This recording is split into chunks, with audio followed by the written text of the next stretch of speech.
El muro seguirá en pie dentro de 50 o incluso 100 años. Durante 28 años, el muro de Berlín dividió la metrópolis alemana. Esta barrera, construida por el gobierno comunista de Alemania Oriental para impedir el paso de sus ciudadanos a Occidente, separó a familiares y amigos. Trastocó la vida de toda una generación, quebrantó el funcionamiento de una ciudad y de todo un país, convirtiéndose a escala global en el principal símbolo de la Guerra Fría.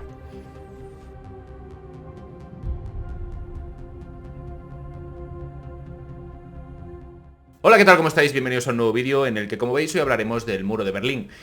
Veremos cómo fueron los años previos a su construcción, los momentos de máxima tensión que se vivieron durante la llamada crisis de Berlín, algunos de los casos de la gente que consiguió cruzarlo con éxito, otros que no tuvieron tanta suerte y también cómo fue su derribo en el año 1989.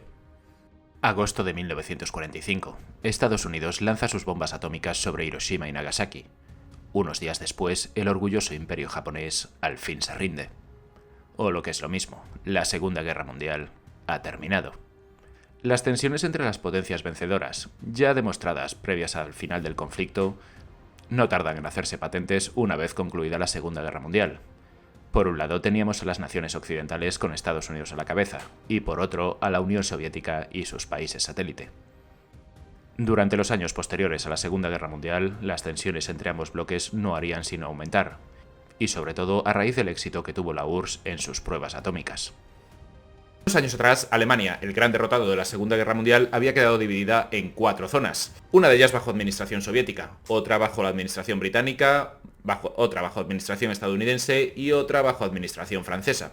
Con el tiempo ya sabéis que las potencias occidentales se transformarían en uno, dando lugar a la República Federal Alemana, y por el lado soviético tendríamos la República Democrática Alemana. Pero el foco principal de las tensiones se encontraría en la RDA, más concretamente en la antigua capital del Tercer Reich, Berlín.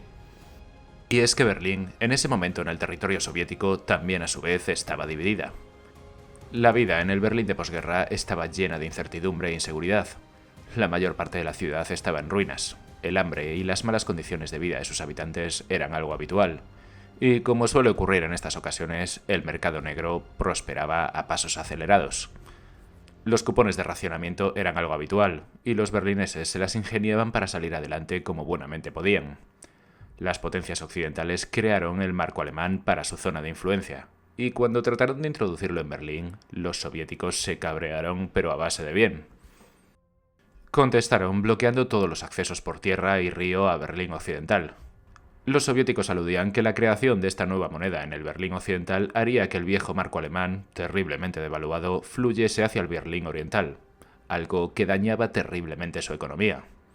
Ante el bloqueo de la ciudad, la reacción de los occidentales no se hizo esperar. Los norteamericanos, con pequeña ayuda de los británicos, consiguieron organizar un puente aéreo que duró 11 meses. Y durante ese tiempo, más de 275.000 aviones consiguieron abastecer a la población sitiada. Al mismo tiempo, la Casa Blanca le hizo saber al Kremlin que no dudarían en usar la fuerza para respetar sus corredores aéreos. En este momento, la crisis de Berlín se convertiría en el típico conflicto que habría durante la Guerra Fría. Este tipo de ofensivas y reacciones se seguirán repitiendo durante toda la Guerra Fría en diferentes partes del mundo. Cada una de las partes barajó un conjunto de riesgos calculados, procurando dar un paso atrás cada vez que el riesgo de un conflicto abierto y directo estaba próximo a suceder. En mayo de 1949, Stalin se dio cuenta de que el bloqueo de Berlín no tenía mucho sentido, con el puente aéreo funcionando a todo trapo, por lo que optó por levantar dicho bloqueo. La división definitiva de la ciudad ya se había empezado a dar unos días antes con la formación de la República Federal Alemana, la cual contaría con un sistema liberal y democrático. Unos meses después, la URSS contestó proclamando la República Democrática Alemana, que tendría el modelo de las democracias populares afines a la URSS. Formados ambos países, la incertidumbre no desapareció ni muchísimo menos, pero los habitantes de la ciudad se empezaban a acostumbrar a vivir en aquel punto de tensión. Durante la década de los 50, las tensiones entre ambos bloques como que no se desvanecieron ni muchísimo menos, ni tan siquiera con la muerte de Stalin en el año 1953. Pero algo comenzaba a ocurrir en el lado oriental. Y es que, pese a la popularidad que se había ganado el sistema soviético tras el final de la guerra, los berlineses no tardaron en desilusionarse con el gobierno comunista. Su lado de la ciudad no prosperaba económicamente, sus habitantes tenían falta de libertad individual, la presencia de la Stasi, la que con el tiempo se convertiría en una de las agencias de policía secreta más grandes y dominantes del bloque soviético, era un motivo constante de temor entre los berlineses. Y la huelga de 1953, en la que la policía alemana no dudó en disparar contra los manifestantes, fueron un punto de desilusión para muchos. Es por ello que las migraciones hacia el Berlín occidental se empezaron a contar por decenas de miles cada mes. Y es que, al contrario que las fronteras del país, las de la ciudad de Berlín no estaban de momento muy vigiladas. Y aunque algo complicado, no era difícil hacer cruces ilegales. Se estima que previo a la construcción del muro, unas 3 millones de personas ya habían cruzado al lado occidental.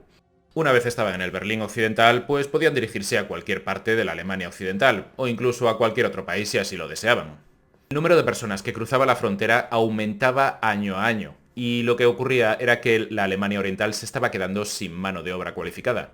Por lo que el líder soviético Nikita Khrushchev lanzó el siguiente comunicado en forma de ultimátum a los aliados.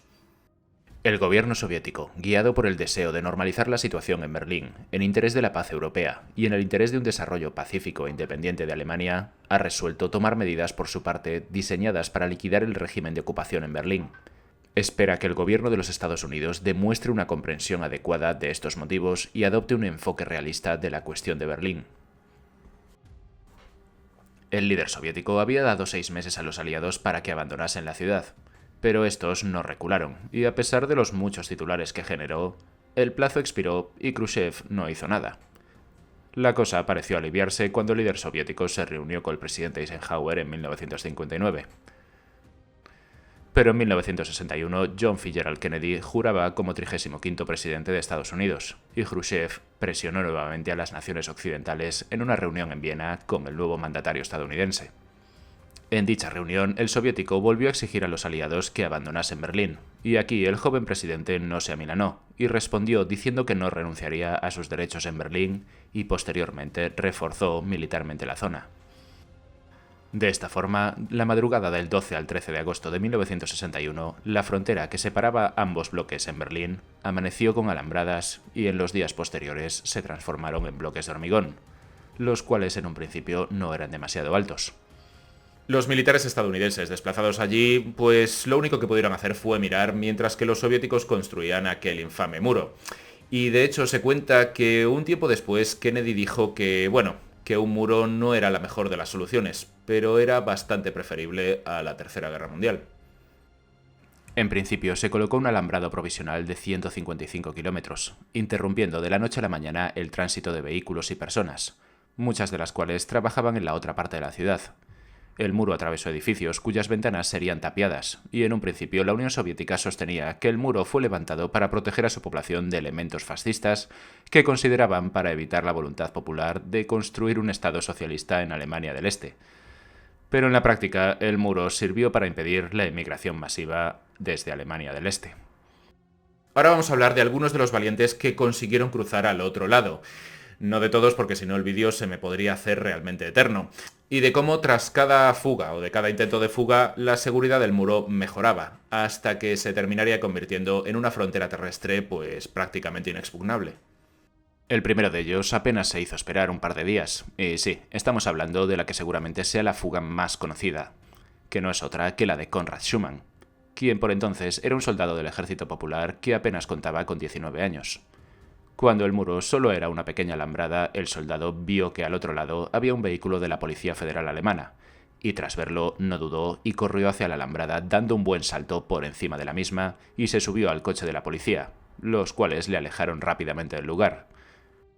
Con el tiempo este hombre se establecería en Baviera, y a pesar de que no tuvo una vida fácil y terminó quitándose la vida en el año 1998, jamás se arrepintió del salto que dio aquel día, a pesar de que años después recordó el miedo que pasó en aquel momento. Es probable que conociendo otras fugas, pues a lo mejor esta pues como que no os parezca tan meritoria, pero el soldado conocía perfectamente las órdenes que le habían dado sus altos mandos, y no eran otras que se debe disparar contra los traidores y contra quienes violen la frontera. Como os he comentado antes, previo a la construcción del muro, no era raro que muchos edificios tuvieran la entrada en Berlín Oriental y las ventanas dieran al Berlín Occidental. Las autoridades soviéticas no tardaron en darse cuenta de esto y comenzaron la evacuación de dichos edificios. Un día después de que esto comenzase, la anciana de 77 años, Frieda Schulz, lanzó una cuerda hacia el suelo desde su piso, y tras arrojar a su gato y varias de sus pertenencias, ella se dispuso a bajar a través de una cuerda hecha con sábanas. Al verla, varios jóvenes del lado occidental y el cuerpo de bomberos se dispusieron a ayudarla, pero los guardias de la RDA la sorprendieron e intentaron tirar de sus muñecas. Los bomberos desplegaron una sábana en el suelo, y ella consiguió soltarse y logró su objetivo sana y salva.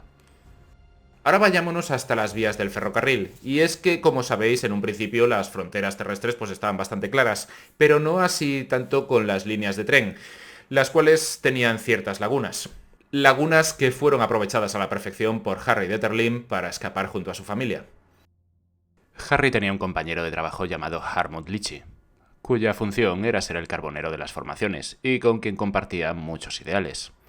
Ambos idearon un plan y lo pusieron, nunca mejor dicho, en marcha. Con la excusa de mejorar su técnica para conducir la máquina, Detterlin consiguió un permiso para manejar el último tren del 5 de diciembre de 1961. A las 7:33 la formación partió. A bordo iban la mujer de Detterlin, Ingrid y sus 3 hijos, junto a la familia de Litchi, en total unas 24 personas. Eso sí, al llegar a la última parada, dentro del sector oriental, el carbonero hizo acelerar el tren al máximo. El aparato arrasó con todo lo que se encontró, y los guardias fronterizos apenas pudieron realizar disparos. De los pocos que hicieron, ninguno dio en el blanco. El tren terminó en el lado occidental con los pasajeros ilesos y posteriormente la vía fue clausurada. Sin movernos de las vías del tren, ahora nos vamos hacia el tren subterráneo para hablar de las familias de 2 hermanos, Horst y Karl Müller, quienes querían cruzar al sector occidental donde les esperaba su hermano Randolph. Ambas familias descendieron hacia las vías del tren subterráneo, y cuando el aparato se aproximó, el maquinista frenó el tren, y los pasajeros les ayudaron a subir a bordo. También se camuflaron y se dispersaron por el tren. La máquina completaría las 5 estaciones restantes que le quedaban, y las familias de ambos fueron libres. Pero esta fuga tuvo un sabor agridulce, ya que en ese momento no pudieron rescatar a la familia de Randolph, que estaba fuertemente custodiada en el sector oriental. Esa misión la ejecutarían poco tiempo después con éxito, cavando uno de los numerosos túneles que llegaron a existir bajo el muro, aunque para ello tuvieran que acabar con la vida de un joven guardia fronterizo. El siguiente nombre es el de Heinz Meixner, un hombre que era austríaco, y gracias a eso podía cruzar la frontera sin demasiados problemas, pero su novia en el Berlín Oriental no lo tenía tan sencillo. Y es que por entonces las autoridades del Berlín Oriental no le permitían casarse con su novia, ni mucho menos que ésta saliera del país. Pero este hombre era un hábil tornero, por lo que ideó un plan que incluía el alquiler de un pequeño coche. Sustituiría el depósito de gasolina del vehículo por otro bastante más pequeño, y con el hueco que se había quedado, allí metió a su novia y a su suegra en un pequeño baúl de la parte trasera, el cual estaba rodeado de ladrillos para no levantar muchas sospechas. Pero cuando Heinz llegó al famoso Checkpoint Charlie, los nervios le traicionaron. Los guardias le hicieron un pequeño gesto para que parase, y él puso la primera marcha. Y en lugar de parar, aceleró todo lo que pudo sin que los guardias tuvieran tiempo de disparar. Para el final os dejo las que para mí fueron las 2 fugas más espectaculares. La primera, la del mecánico Wolfgang Engels, quien trabajaba para el ejército y eso le permitió robar un blindado con el que recorrió varios kilómetros del Berlín Oriental. La policía de la ciudad no le detuvo, y al llegar enfrente a la estructura aceleró todo lo que pudo y estampó el blindado contra el muro. Aún aturdido, observó que el muro aún no se había desmoronado del todo, y tuvo que trepar por encima de él. Se desgarraría la piel con el alambre de espino, el cual estaba colocado en la parte superior, e incluso recibió 2 balazos de los guardias fronterizos, pero finalmente consiguió su objetivo, y llegó al otro lado con vida. Ahora vamos con el famoso cruce en globo aerostático que llevaron a cabo 2 familias, hechos que si no recuerdo mal tuvieron su película hace poquitos años. Esta huida necesitó de 2 intentos y una elaboración de lo más cuidadosa. Y es que la fabricación de un aparato de tal tamaño requirió de la compra de telas en diferentes tiendas de Berlín Oriental. Y tras el primer intento fallido tuvieron que duplicar las precauciones porque la Stasi estaba al acecho. Y es que para el año 1979, cuando se produjo esta fuga, las medidas terrestres del muro ya eran casi imposibles de superar. Había un doble muro, torres de control, campos minados, alambre de espino y perros custodiando. Pero el aparato completó su objetivo. El globo voló durante 30 minutos, y a pesar de que un foco les captó, ya era tarde. La familia había cruzado la frontera y se encontraba en Berlín Occidental. La lista podría continuar y continuar hasta las más de 5.000 personas que consiguieron cruzar el muro. Pero ahora vamos con las personas que no tuvieron tanta suerte. Y es que, como sabéis, la historia real no siempre tiene finales felices. Así como el primero que consiguió huir lo hizo a los pocos días, también fue así con el primer fallecido, Günther Lifting, un sastre de 24 años que trabajaba en el Berlín occidental, pero vivía en la parte oriental. Como tantos otros berlineses, la división de las alambradas le pilló por sorpresa. Al principio, como muchos otros, pensó que esto no podía durar mucho, pero al ver que las alambradas se sustituían por bloques de hormigón, decidió intentarlo. No lo haría a través del muro, sino nadando lo más rápido posible por el río. Él no lo sabía, pero los guardias podían e incluso debían disparar a cualquiera que lo intentase. Mientras que nadaba hacia la libertad, recibió un alto, pero eso no le detuvo, sino que le hizo dar brazadas más fuertes. Lo siguiente que recibió fueron 2 disparos directos a su cabeza. Ahora vamos con otro joven de unos 18 años que trató de escapar aproximadamente un año después de que comenzase la construcción del muro. Y sí, estoy hablando del famoso Peter Fletcher, aquel en el que se dice que Nino Bravo se inspiró para su canción Libre. Peter intentó cruzar el muro junto a su amigo Helmut en agosto de 1962, no muy lejos del mítico Checkpoint Charlie. Su amigo logró cruzar, pero una bala alcanzó a Peter en la pelvis, mientras que éste trepaba. Cayó y estuvo gritando de dolor hasta que murió desangrado casi una hora después, ante la impotente mirada de testigos y periodistas en el lado occidental. Christian Butux y su novia intentaron cruzar en marzo de 1965 aprovechando una fuerte nevada. Pero cuando atravesaron la franja fronteriza, una alarma saltó, y tras 2 tiros de advertencia, otra patrulla llegó y disparó alcanzando al joven de 20 años hasta en 25 ocasiones. Su novia fue herida de gravedad y trasladada a un hospital para posteriormente cumplir la pena de cárcel. Lothar Henning murió alcanzado por una bala en la espalda en noviembre de 1975 cuando había saltado una alarma que nada tenía que ver con él. Marianeta Jirkowski, de 18 años, murió alcanzada por las balas de los guardias fronterizos cuando intentaba escalar el muro junto a otros 2 amigos. La caída del muro de Berlín, como os he dicho al principio de este vídeo, pues bueno, tuvo lugar pues casi más rápido incluso que cuando se construyó. Y como sabéis, aquel histórico momento tuvo lugar el día 9 de noviembre del año 1989. Y es que unos años antes, Mikhail Gorbachev había llegado a ser el secretario general del Partido Comunista en la Unión Soviética, y llegaba dispuesto a hacer reformas en todo el bloque del Este. Pero el máximo mandatario de la RDA, Erich Honecker, se resistía a estas. Por lo que a mediados de 1989 presentó su dimisión. Los berlineses del sector oriental se manifestaban pacíficamente cada semana, llegando a reunir a decenas de miles de personas exigiendo más libertad. Y un 9 de noviembre, un anuncio de un alto funcionario de Alemania Oriental lo cambió todo. Günter Schabowski, portavoz del gobierno de la RDA, anunció en una conferencia de prensa que las restricciones de viaje para los ciudadanos del Este se levantarían de inmediato. Los funcionarios tenían la intención de ir introduciendo los cambios al día siguiente y poco a poco, pero cuando se le preguntó en la conferencia al portavoz, dijo: «Esto ocurre, que yo sepa, inmediatamente, sin demora». Dichas palabras provocaron que miles de personas se fueran hacia el muro, exigiendo a los guardias que abrieran las puertas. Los guardias del paso fronterizo de Bonheimer dejaron pasar a los primeros ciudadanos de la RDA hacia Berlín Occidental a partir de las 9:20. Miles de personas cruzaron en las siguientes horas a Alemania Occidental, algunas por primera vez en su vida, provocando que los ciudadanos llegasen a acabar con aquel infame muro. Se dice que las gentes consiguieron llegar al muro porque la policía, la maquinaria de la RDA, ya estaba en descomposición y ya no reaccionaban como antes. La gente ya intuía que no se les iba a disparar y se tiraron contra el muro. Y mientras una multitud eufórica de alemanes del este cruzaba la frontera abierta, cientos de personas de Alemania Occidental los esperaban en el otro lado celebrando y destruyendo el muro en aquel momento histórico. Y hasta aquí mi vídeo de hoy. Si os ha gustado, ya sabéis, podéis suscribiros, que es gratis, dejarme un like, que me ayuda mucho, un comentario con qué os ha parecido el vídeo, que me ayuda más todavía, o podéis compartir el vídeo en vuestras redes sociales. Y si no os ha gustado, pues como suelo decir en alguna ocasión, recomendárselo a alguien que os caiga mal para que se fastidie y se lo trague. Y bueno, antes de decir el clásico un saludo y hasta el próximo vídeo, deciros que, como sabéis, el próximo domingo es Nochebuena y el lunes Navidad. Y bueno, pues el próximo vídeo lo dejaré para el martes 26 de diciembre. Y ahora sí, un saludo y hasta el próximo vídeo.